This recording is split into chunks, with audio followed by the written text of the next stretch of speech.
podcast that talks everything Scottish football from up and down the country. Now, we are going down to the non-league, all from Tier 5 and Tier 6, and beyond that as well. As myself and Ciaran Hunter, we're going to have a wee deep dive. We've not done this in a little while, and talk everything through. So, we're excited for this, mate? I am. I love the non-league, Andy, so let's get right in there. Perfect. So what we're going to do is we're going to start with a team that we have known in a league we know quite well, and a team we know very well recently. So we're going to start in the west of Scotland. We'll start in the Premier. I think the first thing we should talk about is Darvel, who seem to be flying the flag for that league. Now, at Part of the Bus, we were lucky enough to get media accreditation at Darvel, and we were there for the Scottish Cup tie against Aberdeen. We all had a good time. You can catch our experiences that with our vlog on our YouTube channel. You can also get the accompanying podcast on all our streaming sites as well. But as an experience, how good an experience was that night, Ciaran? Oh, it was the best experience I've ever had of going to football matches in the last 17 years. Just everything about it just felt so comfortable. It was the Darvel themselves, they were so welcoming. Big shout out to Jordan as well for making us feel, really welcome, really like we were supposed to be there. Do you know what I mean? For us, it was our first big gig as a podcast, so the fact that we obviously nerves set apart, but no, it just as we got going, it just felt so normal. It felt natural getting to meet different YouTubers, different media outlets and stuff like that. Getting to interact with them was great. Being so close and personal with the players and the management. John Gall at the end of the game, getting onto the pitch. It was just all these sort of wee highlights that just built up that really made it special. But of course, it was the 90 minutes of football that was the real bonus package for that night that just made the cherry on top of what was an amazing night for all of us personally and our podcast. It was just the biggest upset in Scottish Cup history, in my opinion. The size of the clubs. That was mine as well, definitely. And I think going into that game as well, so Darvel, it's not unfair to say they've not been the biggest club in the west of Scotland. The 1920 season they jointly won the league, and they got promoted into the Premier. Now the Premier didn't go ahead for 2021 because of COVID, and then last year they came up and they won the Premier Division at the first time asking. They're currently top again of the Premier. Now last year they were so far behind, coming in at this stage due to weather, due to Scottish Cup and everything else, that they were so far behind that it looked quite a turn for them to actually get there, but they did. They were champions. They unfortunately lost to Trinent, but this year, as I said, they are top of the league. They're 2 points clear of Beef Juniors. Played the same amount of games, and the team that's in the same position as Darvel were last year are Auchinleck Talbot, who played 12 games, but they're 8 points behind. Yes.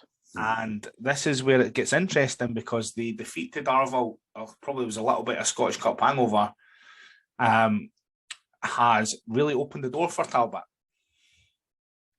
Yeah, I think because everyone's been so concentrated on Darvel, I think a lot of attention's been taken off some of these other clubs in the West of Scotland Premier Division who are terrific, well set up clubs. But don't get me wrong, Darvel deserve to be where they are. As Mick Kennedy rightfully said, and I think it was a very good answer that he gave, this is Darvel's bread and butter. This is their main focus, and anything after that's a nice bonus. So, moving on from the Scottish Cup. But I think, that defeat, as you said, Andy, I think you're right. I think it was probably just a hangover from the Cup game against Aberdeen. But you're talking about teams like Clydebank, Pollock, Talbot.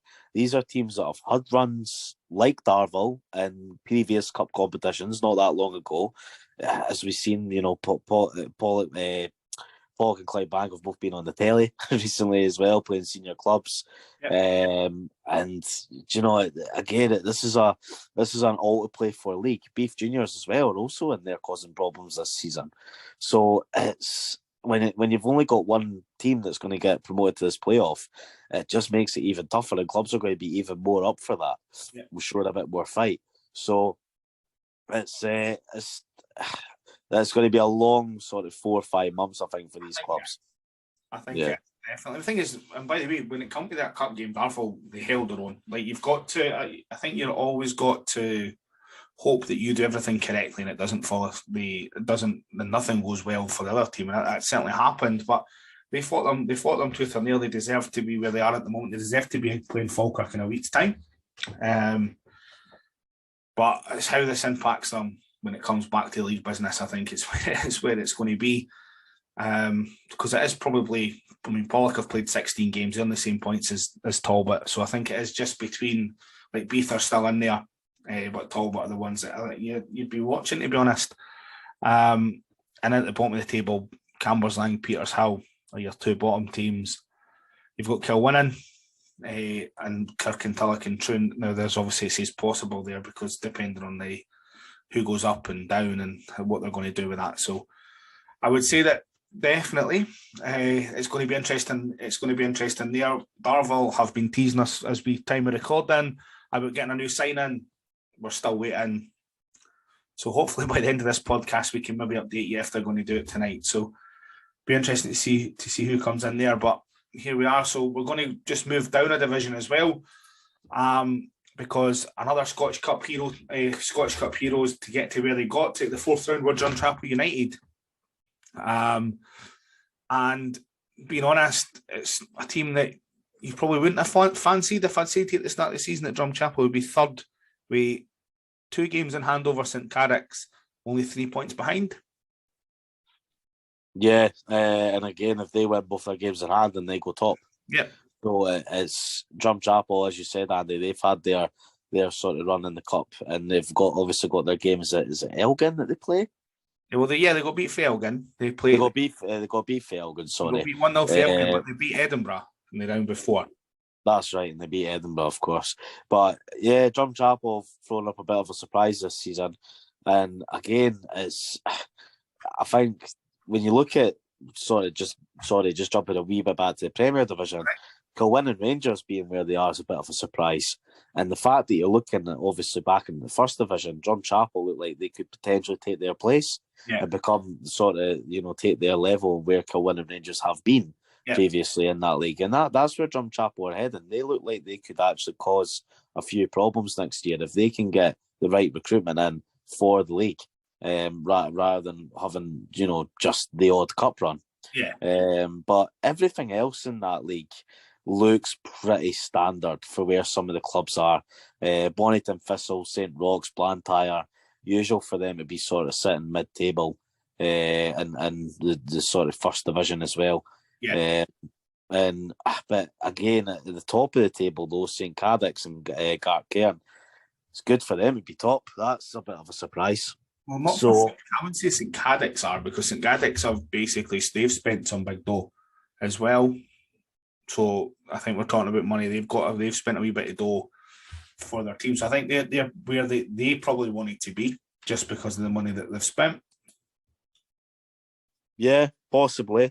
And again, it'll be as for the money that they have spent over the course of this season, they're going to be looking to get promoted, so it makes up for that.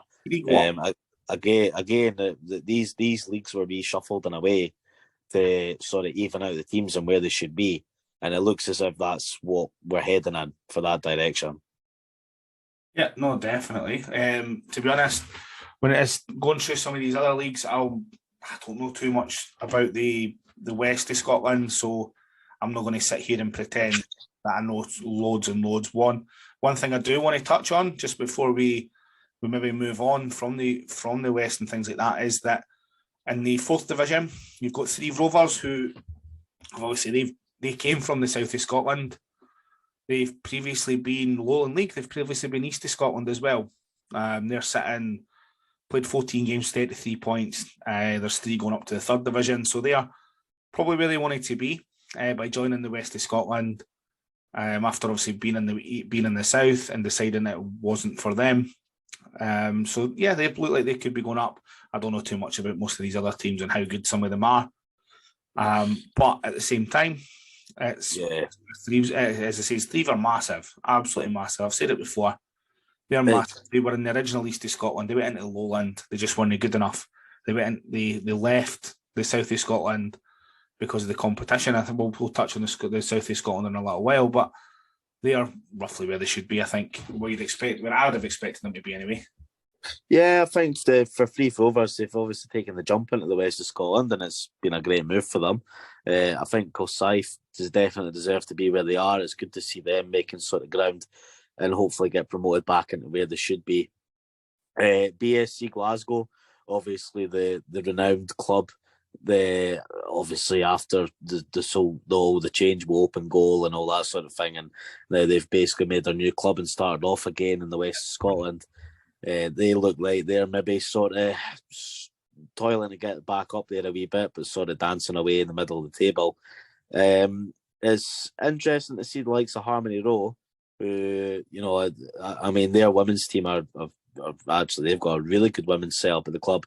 Yeah. Probably one of the very few clubs in Scotland that have a better women's setup than the men's. We've talked about this before. Yeah, the Harmony Row have got a great women's setup. So it seems like the club's sort of maybe heading in that direction because they've not really put on much of a fight in the West of Scotland. But no, as Andy said, and I think Andy's right, I think we're not going to try and sit here and insult any intelligence for that matter. But for people that are listening, I know that there's a few Kelly fans who probably listen to the podcast who will have a lot more knowledge in the West of Scotland than what we do. It'd be great to actually get someone who does know the West of Scotland a bit better to come on and maybe just take us through the leagues, talk a wee bit more about the teams, because I think for me and Andy, our forte is the East of Scotland, being obviously living in the East and coming from this side of the country. Yeah. But what's that? His mine's definitely as I would. So no, I would say definitely, and I think that there is so many teams, and you see it. Well, it's good. It's healthy. It's a healthy league. It's going up and down, and people, I think, there's still wee while till some teams maybe find where they should be. But no, that's probably what it's all about as well.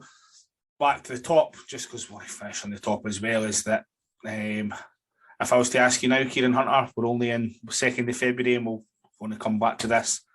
Who's going to win the West of Scotland Premier Division? Well, do you know what? First team that comes to thought is Darvel. And, you know what I mean? And I do want to say Darvel, but at the same time, I don't want to jinx it, because the thing is, like we've said, there's so many strong clubs within that top half of the table that are still in it, and Talbot, who I think have been totally written off this season, look as if though they win their next 3 games, they're top of the league. And Talbot aren't a team to write off, who have always been the best junior side in the country, really, as history tells us. So right now, I'm gonna stick with Darvel, but I don't know. I think it's going to come down to. Darvel when Darvel play Talbot again, because it came down to that last year. The two of them were playing, and it came down to that. I think it finished a draw actually, and then Talbot slipped up. But I think that's what it's going to come down to. The second game hasn't got a fixture on it yet, so I don't know. To make up with the sort of chat, though, Andy, obviously that we've kind of sort of skimmed through the West of Scotland as I think we more or less expected to do. One that obviously sits in the 2nd division of the West of Scotland, mid-table at the moment, is Yoker Athletic. Now, Yoker were a Glasgow-based team that played in the Junior Cup final last year against Talbot. Myself, Cammy and Ewan and my dad were lucky enough to be at the game. The Scottish Junior Cup has been a formidable trophy in the West of Scotland. It's lied there the majority of the time that it's existed. But now that seems to be going out of existence. As we know, the West was very reluctant to sort of leave the Junior Association because of the ties. I just want to talk a wee bit about the Junior game, because it does tie in with the West of Scotland a bit. Is the Junior game now dead in Scotland? Or is it still in the process of dying? Because I don't see it going any way forward. I think it's still in the process of dying because there is still junior leagues. The junior leagues aren't really. I'm just going to have a look at the pyramid just now because they obviously weren't in the league. They weren't in the pyramid, and that's now the biggest issue because it's about being in the pyramid. So they are in the pyramid, I should say. I'm going to get there. So the North Region Junior Football League is in the pyramid, and it promotes itself into the Highland League, and that's where Banksy D came from. Yeah. So I would say that it can be as such. I don't think that there maybe is a calling out for it, such as the Junior Cup anymore. I think that it probably can still be the Junior Cup. You could probably still use the Junior Cup trophy. I think it probably is going to need a wee bit of rename as well. Yeah, so I think so. Because I think just the association with juniors and everything like that is maybe putting the teams off the enter in. I think they need to work together with all the other associations, and I think that it can become a bit convoluted when it comes to that. Because at the moment in time, you've got, if you want to try and organise a cup, and that's probably the good thing about the juniors, was that it was just everything was under one junior association, regardless of what era you were in. The main thing was junior, and I think they can maybe try and get back to that in a way, because at the end of the day, at the moment, if you want to do a non-league cup, you've got the Highland League and the Football League, the Lowland League. There's two. You've got a Midlands League, a North Caledonian. You've got the North Region Junior League. Yep. So you've got those two. So there's, what's that, 5? East of Scotland, yeah. East of Scotland, South of Scotland, West of Scotland. Okay. Yeah. So there you have 8 different associations that you have to deal with to try and make a non-league cup. Yeah. Oh, I agree with you. I think that's the direction that the Junior Cup's going. It's one of the most historic cups in football. Never mind just Scotland, yeah. And one of the oldest trophies as well. It's I think that's certainly the healthier direction to go in. It needs to move with the times, like a lot of these clubs have done. It runs the juniors also run the Midlands League as well. So you've got the 2 that feed into the Highland League are the ones run by junior, 2 of the 3. So the North Cali is the only one that doesn't run into the juniors. So those 3. So there's 2 that are run by that. So you're right in regards to the Junior Cup, though. I think that they need to have a major look into it all. Yeah, no, definitely. And hopefully it does go in a healthier direction, as we said, moving ahead with the clubs. But moving on from that, Andy, what's on the next agenda? So we'll go from west. We'll go just a little bit further south. Again, it's not something we are absolutely major on. It's the South of Scotland League. It's probably the league, and it's probably the one that gets the most criticism. It's probably because it's a Tier 6 league that probably for most of the teams isn't a Tier 6 quality league. In regards to some of these, in regards to this, I know in regards to the team at the top at the moment is Lochar Thistle. They're a Dumfries team. They don't have any floodlights, which means they don't have a licence, which means they're ineligible to go into any playoff. So, again, they've played 10 games. There's only a 12-team league. They do have a lot of cup competitions as well. I think just to pad it all out. So there is only 3 teams in the whole league that has an SFA licence now, and it's Newton Stewart, St Cuthberts, and Wigton and Blagnick. So there we are. So I think that there's a lot of calls. If you do lead a lot of fans forums, such as Pie and Bovril, then you will find that there is calls for it to be merged in with the West of Scotland. It's probably not a bad idea as such, but at the same time, it's all about the regions as well. I think that with the West, I think that there is a call. Is it going to be travelling? I mean, obviously 3 are doing it at the moment. So, but then it comes down to costs and everything else. Is it something that you can maybe regionalise it somewhere else and filter them in? Maybe. But at the moment, no disrespect to them at all. You've got Lochar Thistle, they're top of their league. They're doing exactly what they need to do. Unfortunately, they don't have a licence, so it would just be an East and West. But at the end of the day, they'll still be champions. They're a point in front of Creetown, who are up game in hand, basically, and Abbey Vale, who are 4 points behind, with a game in hand over Lochar as well. So, to be fair, actually, isn't that tight? It's quite a tight league. like regardless of anything else. And when it comes to football, and that's all we're here for. We're here for entertainment. We're here to see who wins the league. Those three are separated by 4 points. There's a game in hand. So you know what? It's going to get tighter and tighter. You've got, to be honest, Mid Annandale. They're 2 games behind Lochar. Okay, they're 9 points behind. But at the end of the day, that if they win their couple of games, depending on who it's against, it brings them in. So it's a tight league. It's quite tight. And you know what? It's probably what you want. It's, at the end of the day, you've got teams roughly maybe similar quality, and then they're maybe making a good show just for excitement and what's going to happen. So I have nothing against the league. I don't know too much about it. I couldn't tell you any other players. I do want to get to a game at some point. I tried to get down to the Upper Annandale game last year. Unfortunately, it never happened down in Moffat, but I'm going to try and make it by the end of the season. I'm going to get that ticked off my list as well. Well, you've never told me that, Andy, so give me a shout. I'll chum you down at the Borders, because it'd be nice to get a South of Scotland game done. But no, I think, to be honest, that like Andy's more or less summarised it all up. I mean, I've given my feelings on this league before, and I believe that, I think a merger, okay, that's something that as fans we would all love to see, but I think you really need to look at the bigger picture, to be honest. I mean, after I done my sort of investigating the night and I learned a wee bit more about the sort of Border Amateurs League, I started to realise that a lot of these clubs like Eyemouth United and Duns had all left because it was basically just due to travelling and trying to get the attraction of players to go to these clubs. And it makes you start to wonder, if there was an incentive for these sort of Borders clubs to come back and join the league, and if the pyramid system was regionalised in a way to compensate for the travelling, for the sort of geographical locations of the football clubs, would it be sustainable for these clubs to progress throughout the pyramid system?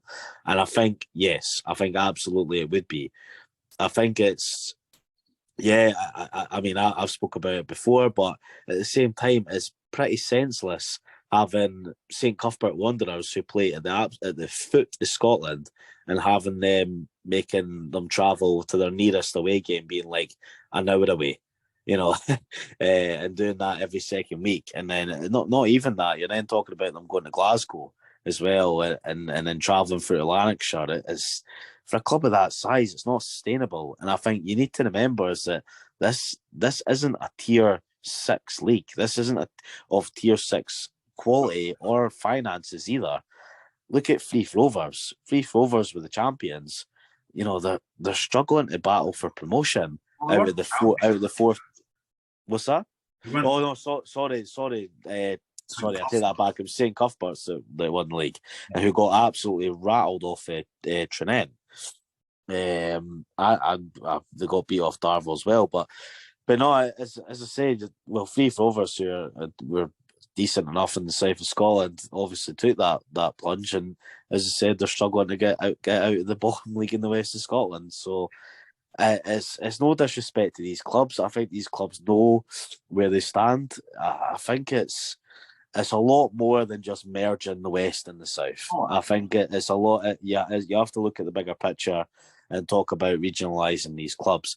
I think one that is a surprise is the fact that Caledonian Braves have their reserve team in the south of Scotland. So obviously they're making that travel in every second week to the southwest. So how sustainable is it for them just as a reserve team? Exactly. Because their senior club and first team won't have the finances to fund that every second week. Well, one little thing, just a little wee thing as well, is that from next season, I don't know if you've seen this before, but basically a Saturday amateur team from Glasgow have applied for the South of Scotland League. Yeah, I did see that. So they've applied for that as well, which is mental that you've now got, I suppose, the only way in, but rather than going through all the West of Scotland leagues, this is seen as maybe an easier option. Yeah.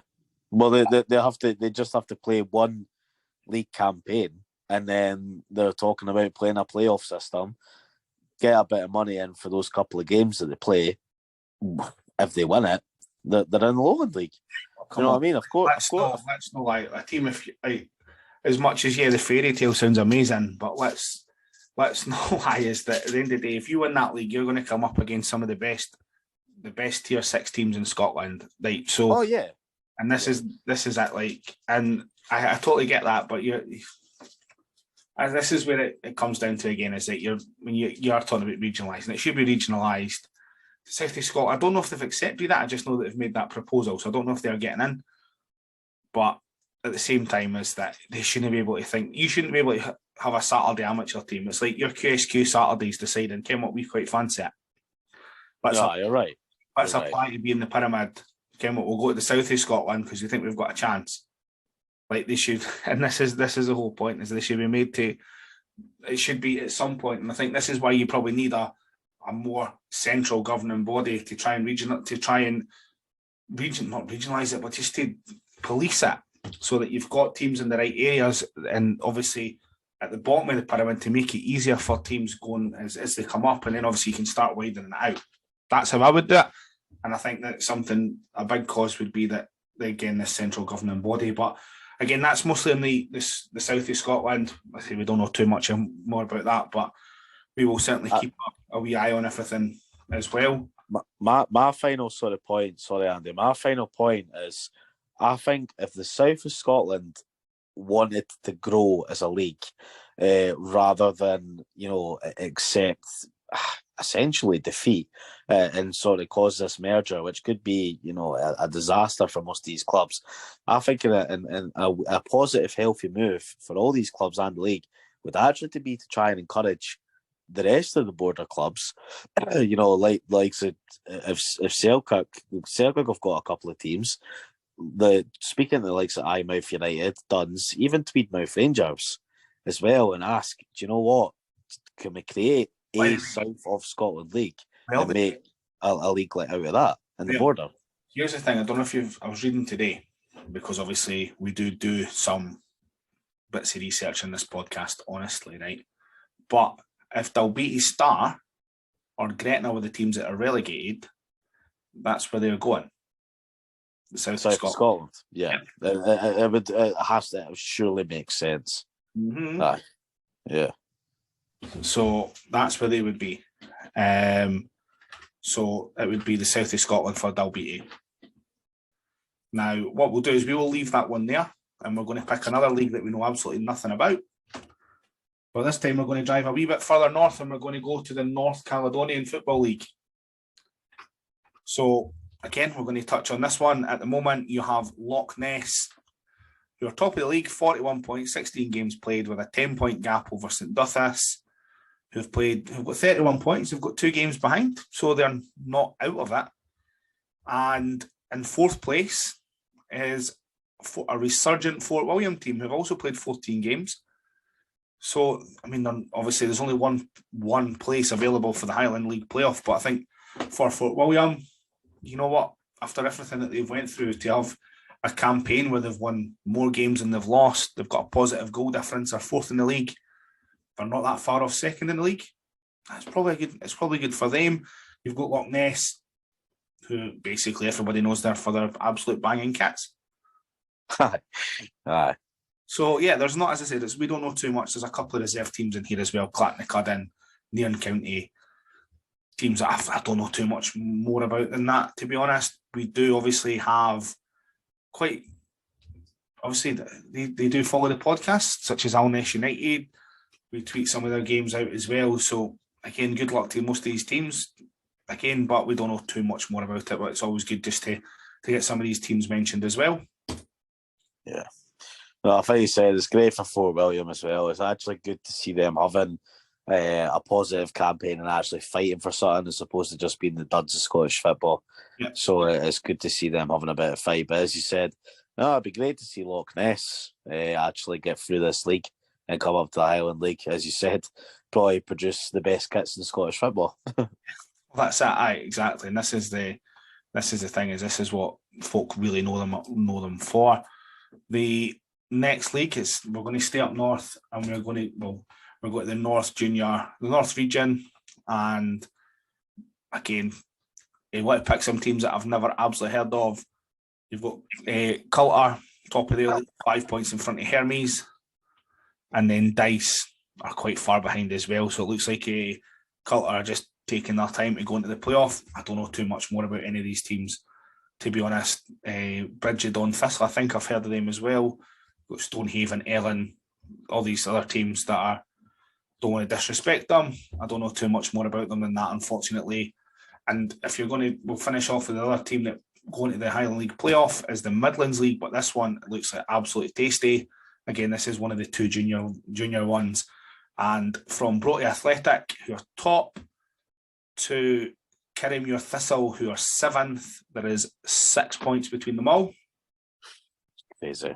Broughty Athletic have played, gone 49 with 23 games played. Dundee North End are on 23 games with 48 points.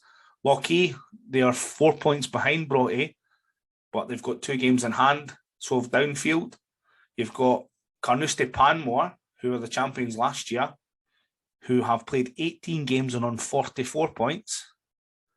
You've got East Craigie on 21 with 44, and you've got Kirriemuir Thistle on 21 with 43. So again, they're actually, could be 6 points behind. So all of these teams are all in with a shout. I think if you're wanting points on the board, obviously Broughty and Dundee North End have got it. But Carnoustie have got 5 games in hand and are only 4 points behind. The thing is, there's actually some decent teams in the Midlands League. Lochee United are one, Broughty Athletic, and their positions speak for themselves. Yeah, Tayport are another one. These are teams that have been quite well known in cup competitions and faced up against the likes of Lithgow Rose. Yeah, because it's junior. And Bonus. It's the whole junior. Oh, yeah. Back in the junior days. And the thing is, this is the same league that Banks of D came from. Yeah. Now, Banks of D's seasons has been, ripped apart a bit because of their point deduction and stuff. Yeah. But they've clawed that back. They're going to see themselves safe, I think. And again, who are another really good team. So this is what I mean. The Midlands League takes a different perspective, whereas it sits with that sort of advantage because there's only the one league. There's the one route in the Highland League. But it's a much better quality, better standard, and it probably deserves to be where it is. I think if we're going with quality, if you wanted to be really disrespectful and match up, you'd probably match it in with East and the West. But we'll soon see how they go. Because to be fair, as I said, Banksy D, when they came into the league, in the Highland League, even I should say, that's what it's called. They were doing really well until they done an absolute James Hunt of it. So yeah, I wouldn't want to predict a winner on that one, to be perfectly honest. Would not want to predict a winner. No, it's too tight to call at the minute. Yes. So what we'll do is we will leave that and we will finish off our tier 6 roundup. Probably the one that we know mostly more about. Yes. Because I've got a team in the league. Ciaran follows most of the teams about when he's ground hopping, and to be honest, we can talk about Lithgow Rose tonight without somebody going, "Oh, the Rose." Can I have a decent conversation about it? Yeah, so let's go for it. Let's talk about it. So East of Scotland, we'll start in the Premier Division, obviously. Lithgow Rose are top of the league, 53 plus goals, 19 games played, 50 points. Absolute canter. They are top of this league. I've seen them. I watched them against Wraith Rovers. They're a good side. So they're a good side. You can see they had a bit of quality against Wraith Rovers. Unfortunately, as I said earlier, you need everything to go your way and nothing to go theirs. And when Stowe gets the ball in front of the goal and he drags it wide, and that's probably where it's went. If you know what I mean. So that's where their chances went. So. But at the same time, they're holding their own. You could see the quality that they had. Behind them, there is a little bit of scrap. So you've got Genefield Swifts, 35, Socky Junior 70 on 34, Musselburgh on 33, Crossgates on 33, and Pennycook on 31. Again, Lithgow have played the most games. Again, Pennycook got 3 games in hand over them, but if they win their 3 games in hand, they're still 10 points behind. So, and if I want to be personally honest, I think that Pennycook have not had the greatest of seasons. Started off really well, got some really good wins, and it seems to be just drawing. A couple of games it's been drawing the game from a winning position. Obviously, Saturday there, they drew the game for a losing position. They do seem a little bit light up front, I'll be honest. Last season, you had Nicky Reid, you had Aidan Walsh up front. You obviously had Aaron Somerville, he's still there, but the other two are now scoring goals for top of the Lowland League Trinent. And you can tell the difference, unfortunately, but it's a young team. It's quite a young team. They've brought a few boys in from the under-20s. They've brought a couple in from the college leagues as well. So it's young. It probably needs a wee bit more experience. I mean, they have just made a signing today from Musselburgh. I'm just going to get the boy's name. Give me 2 seconds. But again, he's a striker, and that's what Pennycook need. They need goals. They seem to have probably enough in defence. To be honest, they probably have. I think they've got enough in the midfield, but it is definitely goals. So Russell Cairns has come in from Musselburgh Athletic tonight. So hopefully it's going to help. But I think there's going to be, coming forward, I think there is going to be just a wee bit time needed, I think, with this one, unfortunately. And again, with this Linlithgow side that are an absolute rampant. It doesn't help when Linlithgow get beat. And it turns out the team that they actually beat them feels an ineligible player. So that result gets overturned. I have never been so upset in my life. But there we are. What's your thoughts on the top league in the East of Scotland? Because you've seen Lithgow, see them at Broxburn, so you've got... Yeah, Mark Stowe, Andy, you've already mentioned the man's name. Cammy will tell you, he has a bit of a laugh with me about it. I just relish the guy. I think he's a real quality player. You talk about players finding their feet at a club and a league, and that is certainly he probably is the definition of that. What a player, and I think that Lithgow's the right team for him. But no, I think Lithgow have a real class and quality about them. They obviously ran Trinent right up to sort of the last couple of games of the season, and we see how well Trinent are doing in the Lowland League at the minute. I think Lithgow, they'll win the league, and they look like they're in that comfortable position. I think the significant difference between the East and the West, I think at the moment, I think the West have a bit more sort of an edge with the teams. I think there's a bit more backing. I think there's a slightly better attraction of player because the West has always been quite well known for its junior football, and they've grown for that and going to the pyramid. Whereas the East, I think, are just gradually starting to build themselves up to that. Because when Lithgow do eventually get promoted, which is the inevitable, I have to be honest, the rest of the clubs that are looking that league, yeah, good clubs, good setups, but are they ready for the Lowland? I mean, the likes of Sochi, Musselburgh, Genefield, I mean, I can't necessarily see these clubs competing in the Lowland League at the moment, and I think it'll take for Lithgow to get promoted before these clubs go, right, we're next. It's money. This is the difference. I think the difference is... yeah. But what I would say is I don't think there's much difference between most of the... Darvel an exception, they're really well backed. Talbot are massive. So Clydebank and Pollock as well. I don't see there's much difference between most of these teams and them at the moment. I don't know. What you're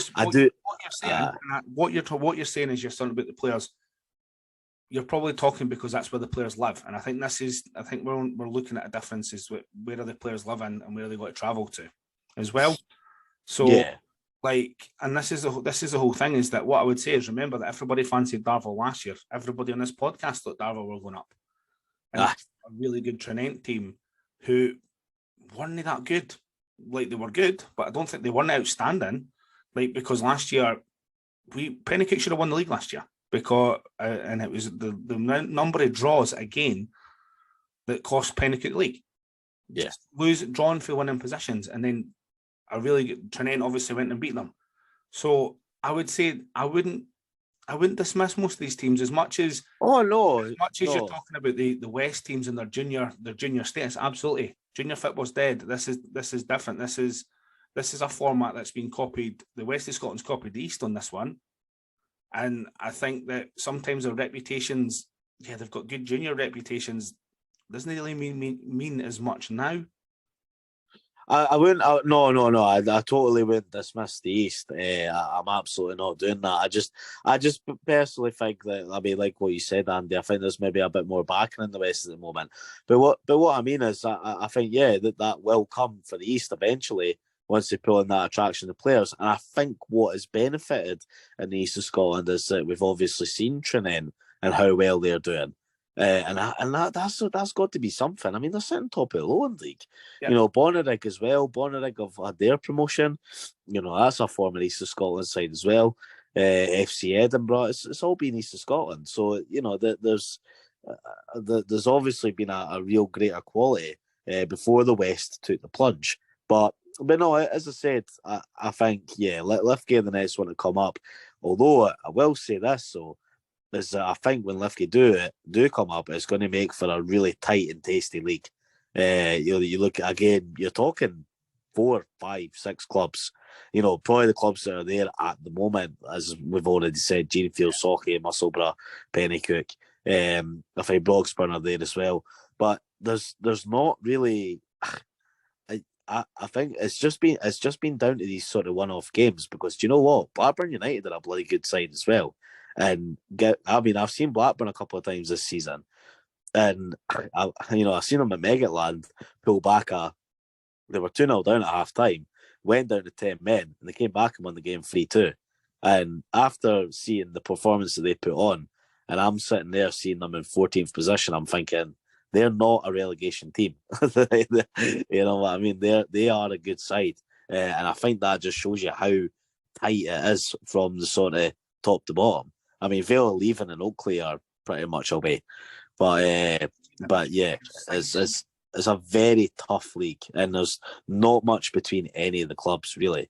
I think that it's going to be interesting. We've got Harrington on Saturday. We obviously go to Musselburgh the week after, so that's going to be a really, really interesting game as well. Down the bottom, Oakley haven't been great. Obviously, they've lost points because of players. Bailey then are sunk like a stone. See, I watched them the other week. Up at Pennycook, their goalkeeper probably kept them in it. They just didn't look like an absolute gang at times, unfortunately for them, because it's a historic club who are just needing to go and find their feet. So, yeah, I would, in regards to that, I think we'll take a wee trip down. We'll go down a division as well, because the Dunbar United are winning the first division. You've got, again, we're talking about a historic team. Everybody knows Newton Green Star second. And then, again, it's opening up. You've got Glenrothes, Kirkcaldy, Preston Athletic, Canoe and Cartade, Donapace, who were obviously they came down last year as well. Rosyth. I mean, it's still quite tight right through to probably Leith, I would say. Obviously, Camelin are falling away. And one of the biggest ones in that second division, you're talking about teams that are falling like an absolute stone, is Whitehill Welfare. Yeah, that's a bit of a shock. Yeah, absolutely. You've got Whitehill Welfare, they're falling like a stone. East of Scotland, multiple champions. We're in the first ever Lowland League. It's just nothing is happening for them at all. They've had a change of manager. Their new manager had health issues. There's players coming in and players leaving, everything else like that.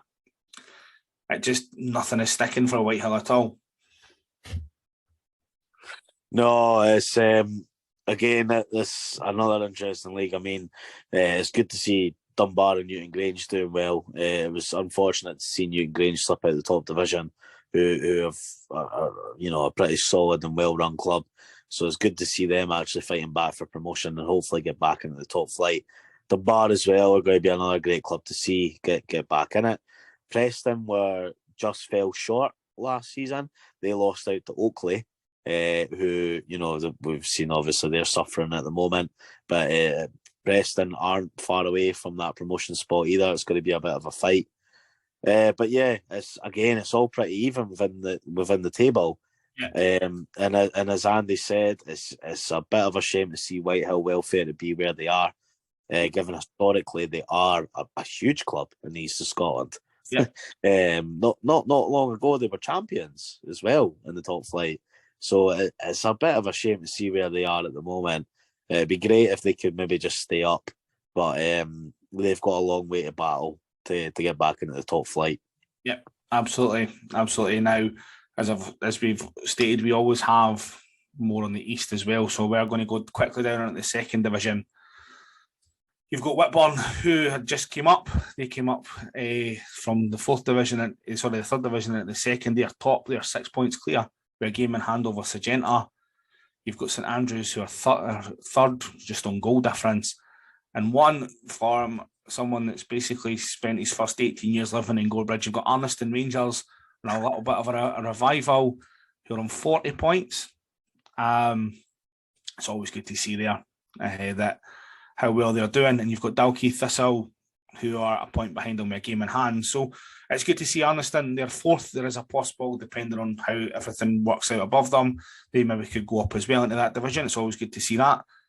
So, and it's obviously, you see the two teams that have come up who are basically late, they're going to go straight back up as well. But probably because Whitburn were probably not in the right division to start with because they left it too late. So this is it just filling itself out, I'd imagine. Yeah, again, this was the thing, Andy, is that obviously last season when they started to break up the east of Scotland and they had these crazy 8 teams getting relegated and they broke everything up, I think Whitburn just fell short because that's a team that don't really deserve to be in the league that they are. They're a really well-run club. They should be a lot further up. Yeah. Same with Sagenta as well, to be honest. These are two really fantastic clubs. Good to see the Rangers, as you said, be where they are. Stirling Uni, can they follow in the footsteps of their of Edinburgh Uni counterparts? Same with Heriot Watt as well.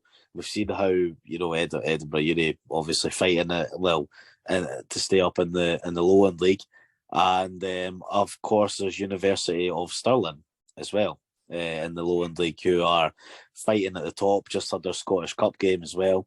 So again, these are teams that they can follow in the footsteps of the uni boys. Again, there's not really much surprises in this league. Edinburgh United have clawed back their point deduction and have managed to just come out of the relegation zone. Yeah. There's of course 4 relegation spots in this league this season instead of 3 above the 2 leagues that are above.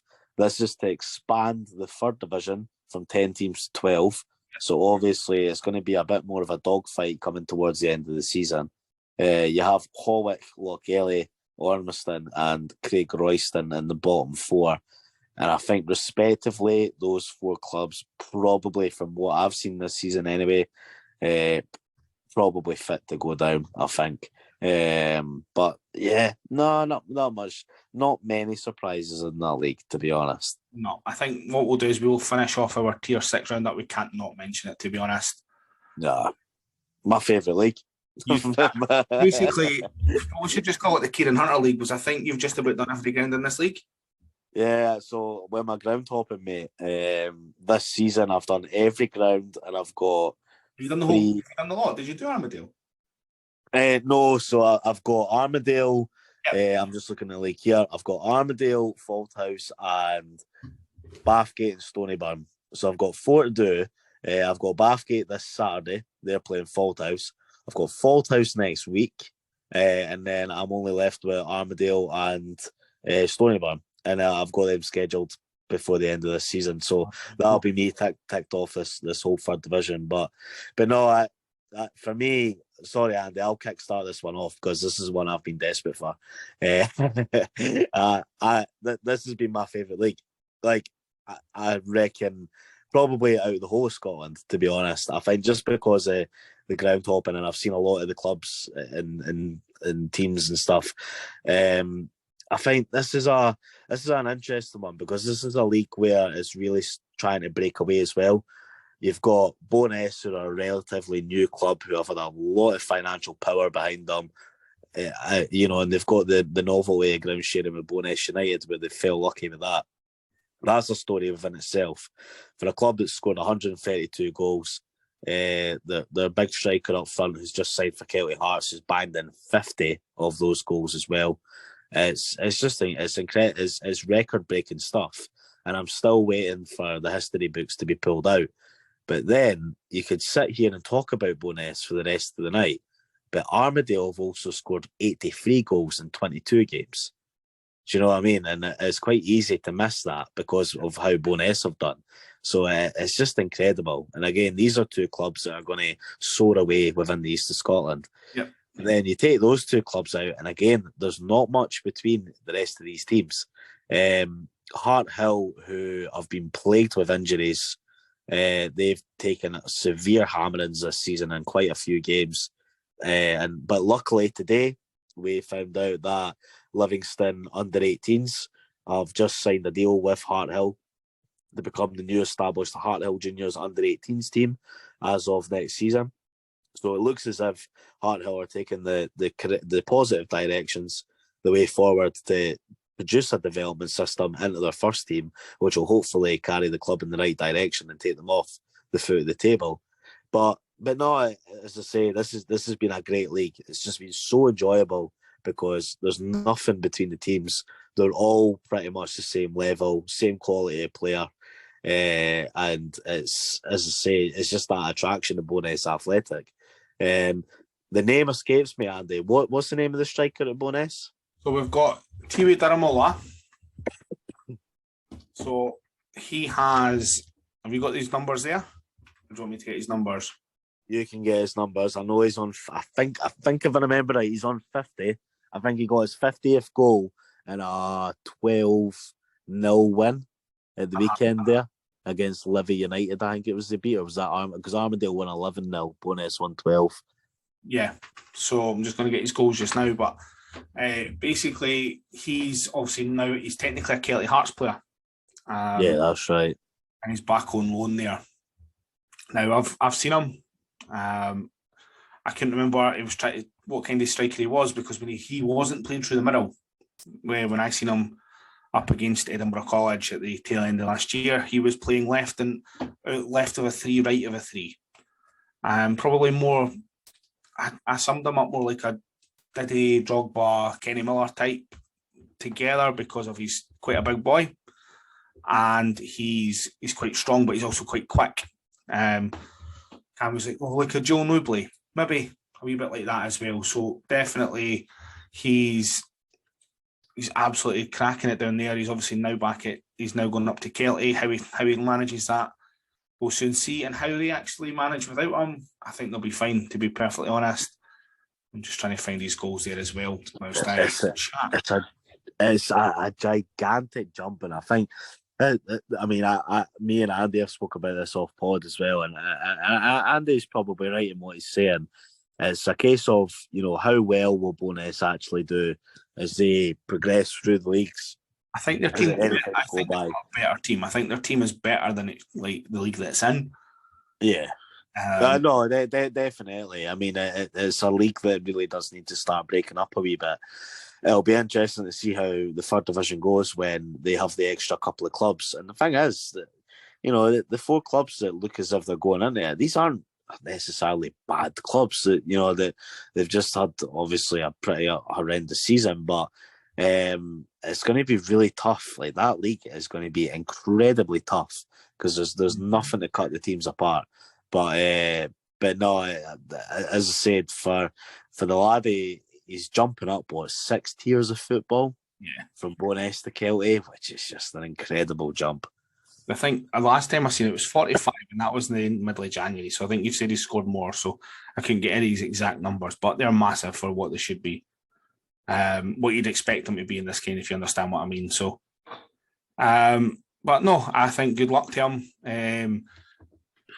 It'll be interesting to see it. Just a wee thing, Edinburgh College, they're sitting third in that league. They're 34 points, 21 games played. They didn't look a bad side, to be honest. They played against Bo'ness Athletic. You could tell the quality difference. Bo'ness were a far better team for most of the game, but they did have good spells. They took the game to them.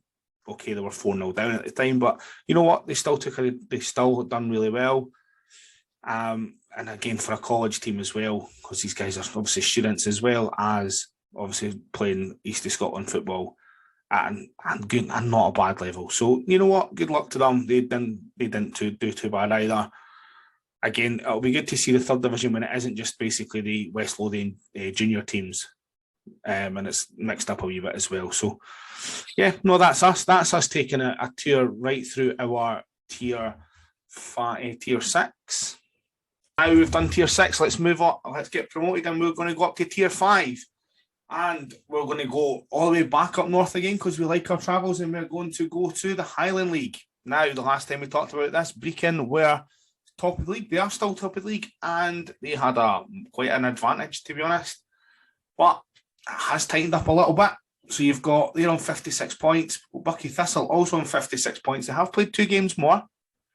They've got a smaller goal difference as well. So the Brechin still do have the advantage over them, but at the same time, they points on the board, 2 games in hand. You never know how their 2 games are. You've got Brora Rangers, who are technically 10 points behind Bucky Thistle. They do have 4 games in hand.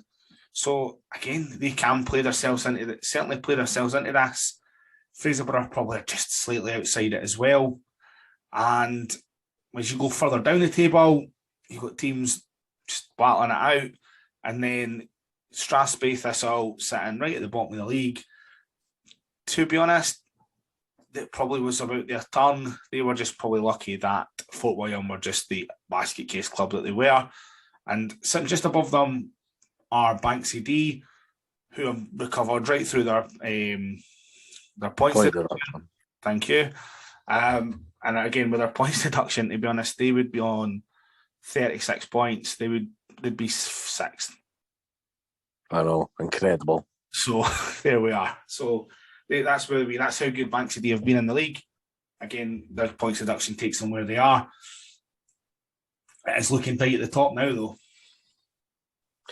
Yeah, I think it's still quite early to call because we are only just over halfway through the season. But I think Brechin look like a team that are going to be the first team in the pyramid system since it was introduced to be relegated and probably bounce back up. They look like they have benefited from their catastrophic 4 seasons where they had triple relegations and then avoided that relegation due to COVID. And it looks like it's been the best thing for them. It's worth noting as well that they are the only club in Scotland out of all the leagues in the pyramid system that are unbeaten at the moment. And it's still tight. They've got that 2-game advantage over Bucky.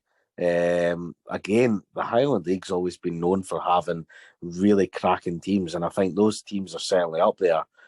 Fraserburgh, who were flying high last year, they kind of seem like they're still there, but they're not as quite dominant as what they were last season.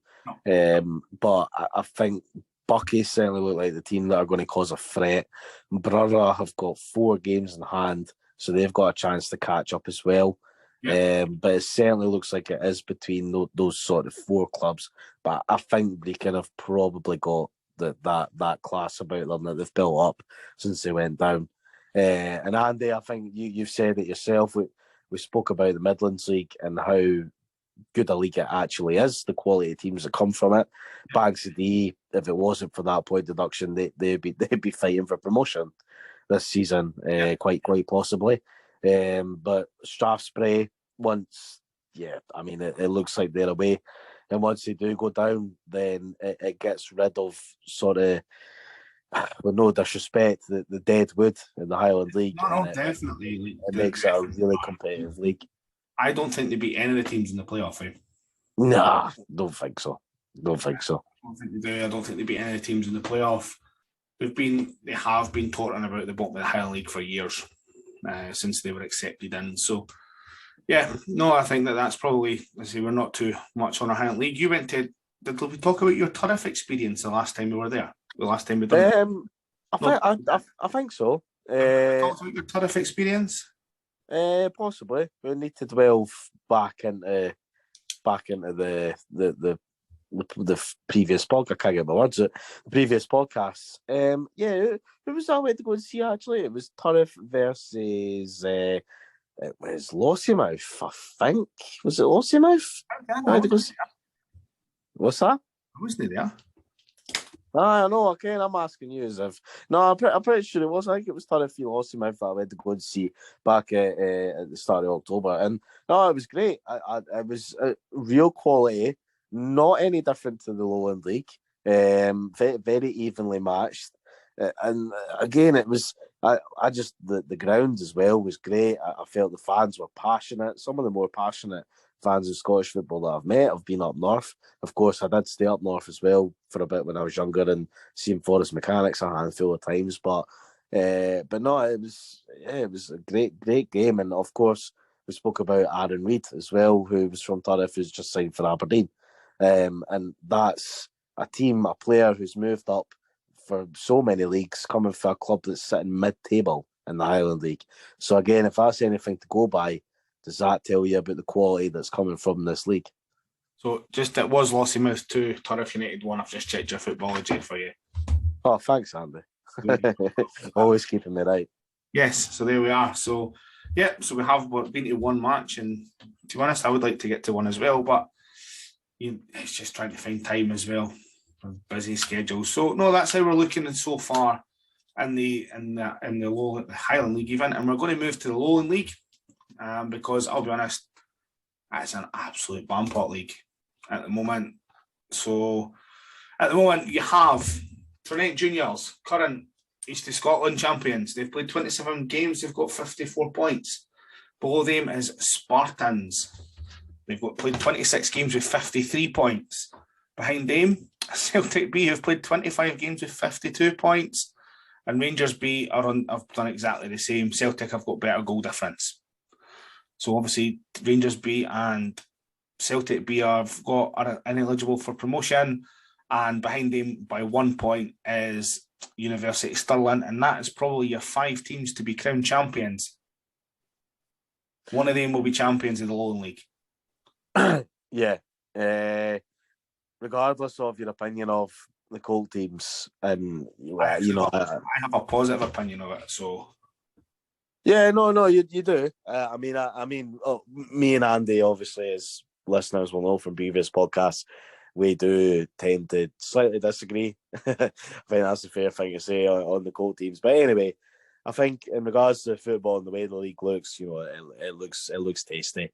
It's certainly the most competitive league in Scotland at the moment. Trinent, who have just fresh from the East of Scotland League, their first season in the Lowland League. We know that they've got a decent manager, some good players in, bit of money behind them. I wouldn't say flying high at the top because they're not quite in that comfortable position yet. But to be at the top of the league is an incredible achievement for them. Spartans, who are a magnificent club in themselves as well. It's good to see them competing and, maybe have a chance to come up with their Edinburgh counterparts, FC Edinburgh, who we know are currently sitting in League One. So it's obviously benefited them coming up as well. Celtic and Rangers here, obviously, they're causing problems with the Colt teams. It's very tight between them. University of Stirling, who have had their dream cup run. They obviously, unfortunately, lost to Dundee United at Tannadice, but they've proven a bit like Darvel this season, where they've just thrown up a big surprise, and it's great to see the students being there and leading the way for all the student teams that are in the pyramid system. I think we move away, as you said, Andy, from the 5 teams who look like they're going to be crowned champions, and I think today it was Aaron Lithgow from Greenock Morton, who we know from his days being the Colt defender at Livingston. He's just signed for East Kilbride, who are 6th in the Lowland League. That's a team that myself, Andy, and Mr. Armour have been to see this season playing open goal. So again, it's quite telling that players are making moves to the clubs that are sitting 6th, who are don't really look at them with a shout at getting promoted this season. But there's so many great, fantastic clubs within that league. I think we go further down the league, Andy. You look at Cowdenbeath, East Stirling, Gretna, teams that have been relegated and they just seem to be sort of falling away a wee bit. Berwick as well, who are sitting 11th. These teams have been relegated from the senior leagues and just seem to be sort of collapsing a bit. Was Gretna technically relegated? No. But anyway, that's... yeah. I mean, no. That's... What I would say is that you're right. I mean, East Kilbride, they've dropped off. They were probably maybe the turn of the year, just maybe roughly about not far behind them. Obviously, they drew open goal. Them and Strollers, the three teams have just dropped away as well, because it was... Every team is capable of beating everybody. I mean, open goal got a draw with Rangers the other night. It then just gets really sticky when it comes to these teams. You've got basically Ficali Braves in 12th to East Kilbride in 6th. You've got 8 points between them.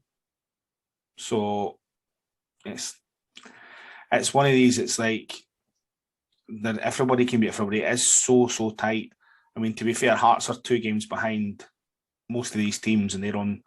If they were to win their games in hand, that puts them right in the mix as well. Obviously, we can't go up or anything like that. But you know what? I think if we want to go into my thing about the B teams, there's a couple of wee points I want to make before we start talking about this. Is that in regards to the B teams, I think what it's there for, in my opinion, is that, in Hearts anyways, to get these young laddies playing football. Most of that team are 16-year-old, 17, 18 at push.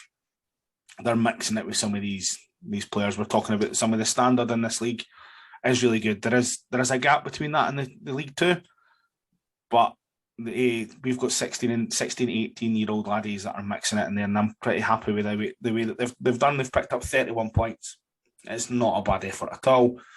I'd like to quickly go back to University of Stirling. Obviously, they are 3 points off the top of the league with 2 games in hand over Trinent. But what they've also done is they've won the Bucks League for the universities already. That's the league that gets played like midweek, doesn't it? Like 1 p.m. kickoffs. Same groups of players. Same group of players. Same group of guys. Same group of players as well. So basically, they've not only went to the Scottish Cup 4th round, sitting so well in that University of Stirling League. They've won their Bucks League as well, and there'll be games to go, which means that the reserve team in the East of Scotland will be able to actually pick up and get some more of the games as well, and it gives them a wee bit more breathing room as well. So it tells you how good a job they're doing and how talented some of these boys must be, like, for where they are. So they're all young laddies. They're all studying full time. That's their full time job. They're also training most of the week. So technically, sorry, Andy, there's some great points you're making. That one about the Bucks League is one that I totally missed, because, of course, I've actually been quite inclined to go to a couple of those games when I've been off work midweek, but I've still not got along to them. But no, technically, our Stirling Uni, who are in I think it's the second division, that's not their reserve team. University of Stirling. Are they not technically actually 2 separate clubs? Well, no. Teams. No, they're all the same. Is it the reserve? Because I was under the impression that they were actually 2 separate clubs, if you can call it that. No, they're teams. They're the same thing. They're basically the reserve team, but the boys that are in that team will pick up. They can go and play in the Bucks League. Is what I was saying. Right. That's the point I was making. Right. Okay. Fair enough. I thought they were under actually 2 separate, but no, that's outstanding. You know what I mean? Most of these guys are aged 18 to 21, 22. You know what I mean? So young laddies as well. It's incredible the shift that they're putting in. Absolutely, effectively, and they're obviously mixing it. They're talking about the Hearts B team and Celtic B team, Rangers B team, are obviously similar. I think their ones are a wee bit older in these leagues and things, but they're mixing it again with some really good professionals, or ex-professionals in that league, I should say. In regards to the teams, you've got East Stirling, obviously. I don't think having a proper home and a proper setup for them is helping them at all. No. The Cowdenbeath, they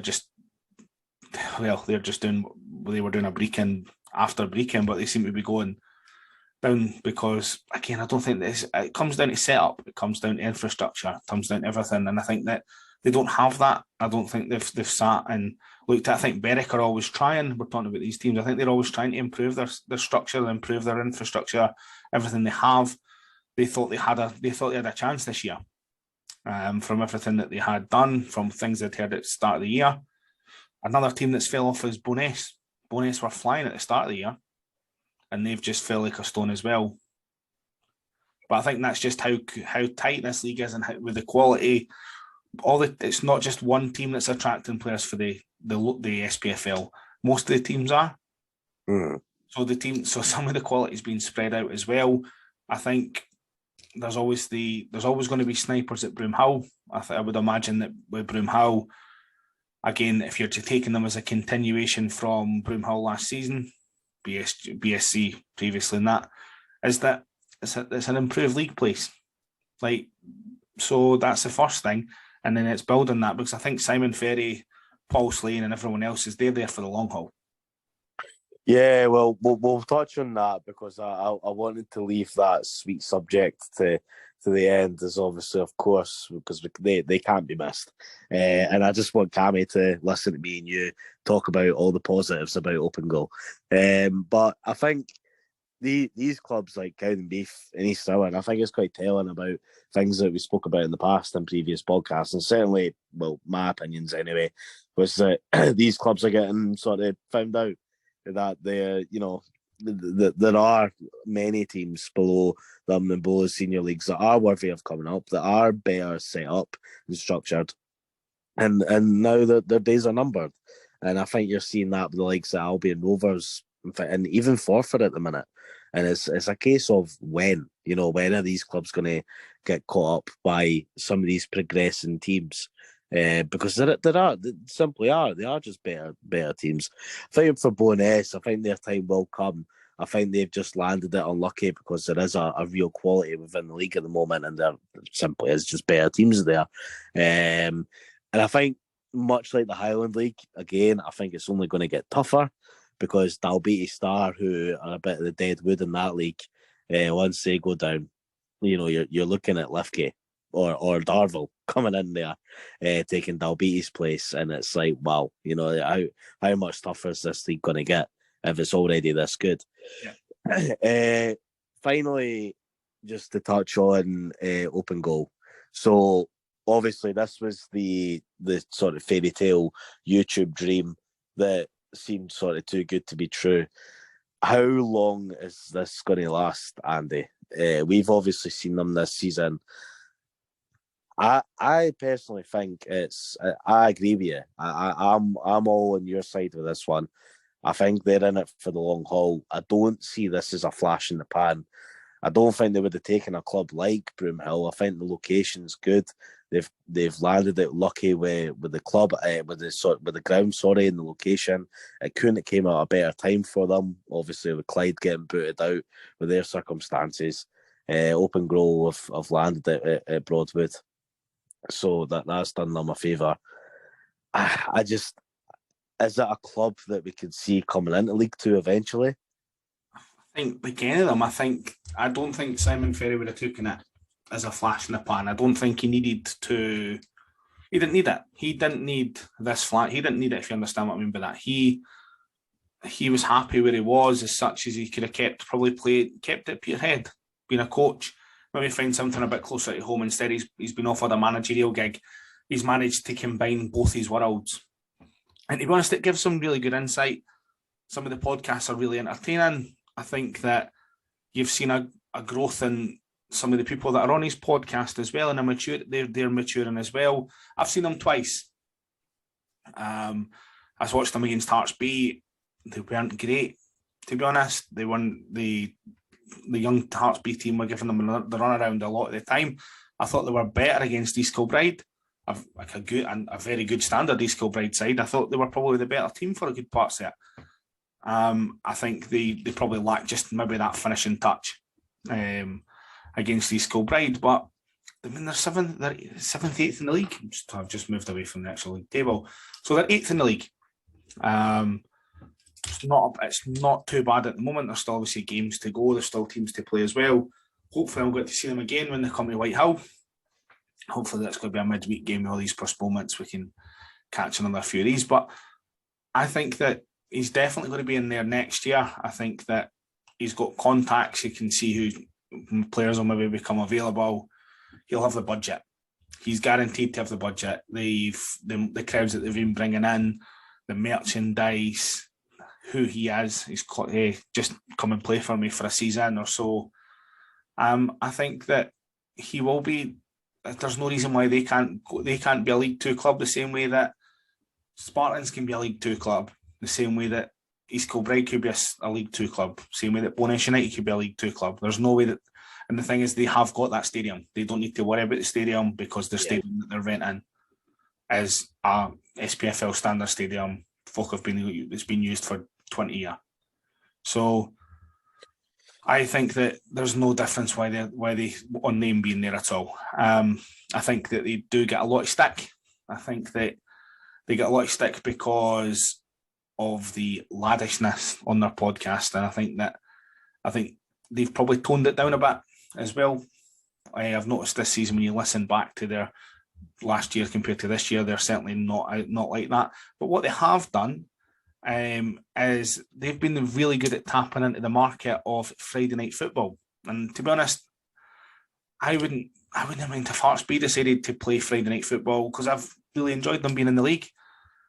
Something else, obviously, with the Colt teams and everything else is I've really enjoyed it because when Hearts are away or Pennycook are away, I can go at that one. So I don't know. I know they're not in it there for the attendances. Hearts are in there for to play football. That's all they're for. But they've been Open Goal have been really good at making a Friday night at Broadwood theirs, so that they can get the people that are maybe support Rangers, maybe support Celtic, building on the podcast who's coming along to see them. So that's been really good, and I think that something that other teams should be building on as well is Friday evening football, not fucking Friday at 2 p.m. football. As the Celtic B versus Hearts B's been moved to at the end of February. That's a fucking joke. It makes an absolute joke of the Lowland League.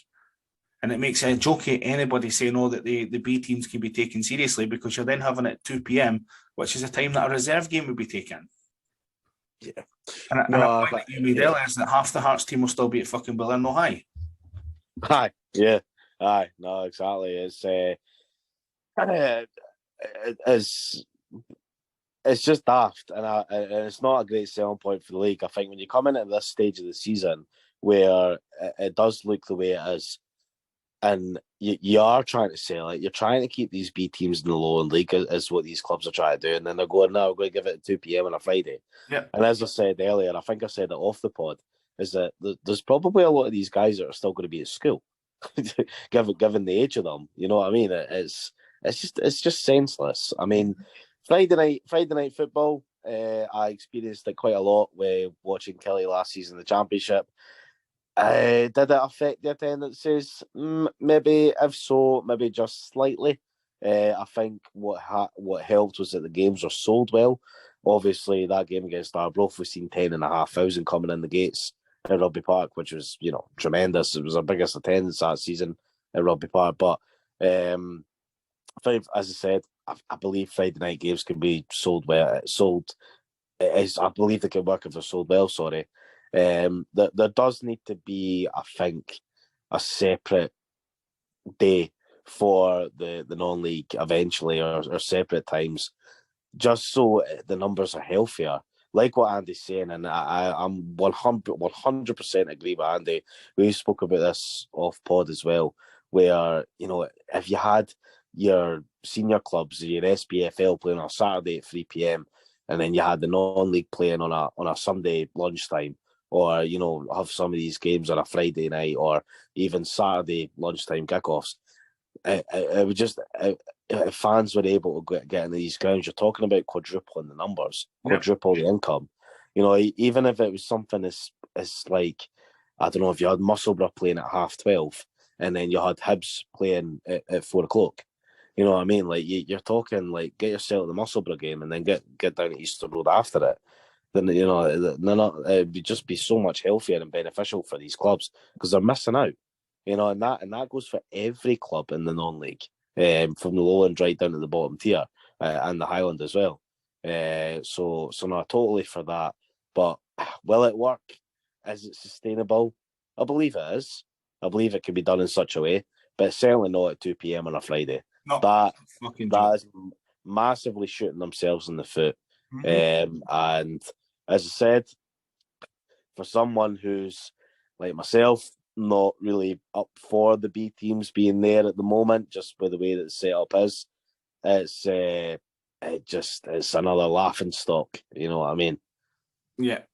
No, it makes it become a laughing stock, and as I've said, I'm not going to go into the merits of it, but at the same time, it just shoots us in the foot. But I mean, the Lowland League, we'll see how it goes at the top. At the bottom, you've got Edinburgh Uni, and Dalbeattie Star. They're separated by 2 points. It is really between these two now.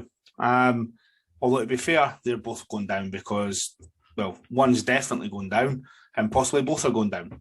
And one will drop to the east of Scotland, and one will drop to the south of Scotland if they both go down, or one or the other. So, yeah, that's how it's looking. East Stirling, 20 points. They're pretty clear. Cowdenbeath, 22. They've got massive rebuilding. 25 for Gretna. Cumbernauld are 29. Hearts are 31. So, for a second, that's not bad. It's not bad at all. There's still lots to come for the Lowland League. So, it's really enjoyable talking about it. So, hopefully, we can get a wee bit more as the season goes on. But really, that's probably been it for our deep dive into the non-leagues. In this whole time, we still haven't announced this sign-in, so God knows who it is. So just keep an eye. We'll retweet it out as soon as we see it. We might even be on the next podcast, depending how long it takes them to do it. But again, it's been really good to chat to you tonight, mate.